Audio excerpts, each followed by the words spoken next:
মাশাআল্লাহ, আমার টবের ছাদ বাগানের বেগুন। এই বেগুন আমি এখন কেটে নিব রান্না করার জন্য। মাশাআল্লাহ, অনেক সুন্দর হয়েছে বেগুনগুলা। দিকে একটা রয়েছে, মাশাআল্লাহ। আমি একে একে সব বেগুন কেটে নিব। এই গাছটাকে আমি প্রথমে মনে করছিলাম এটা শশা গাছ, কিন্তু এটা শশা গাছ নয়, এটা হলো একটা বাকি গাছ। মাশাআল্লাহ, এটাতে অনেক সুন্দরভাবে ফুল আসতে শুরু করেছে এবং কলিও দেখা যাচ্ছে। মাশাআল্লাহ, এটা একটা বাকির কলি। মাশাআল্লাহ, অনেক সুন্দর হয়েছে। এদিকে আরেকটা রয়েছে, মাশাআল্লাহ। এই তো এইদিকে আরেকটা রয়েছে বেগুন। মাশাআল্লাহ, অনেক সাইজের হয়েছে বেগুনগুলো। সব ক্লান্তি এখানেই শেষ।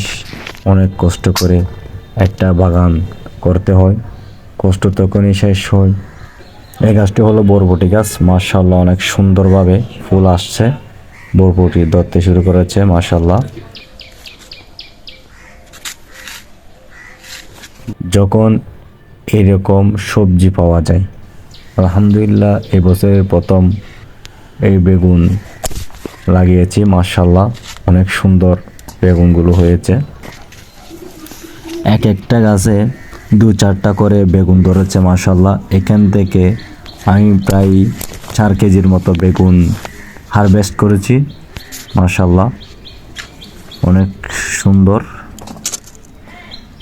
মাশাআল্লাহ, আসলে এটা অনেক আনন্দের বিষয়।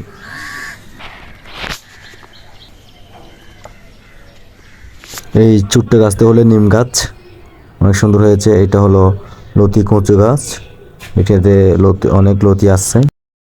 মাশাআল্লাহ, অনেক বেগুন পেয়েছি, প্রায় 1 কেজির মতো হবে এখানে বেগুন। মাশাআল্লাহ, এখানে আরও ফুল আছে, অনেক সুন্দর।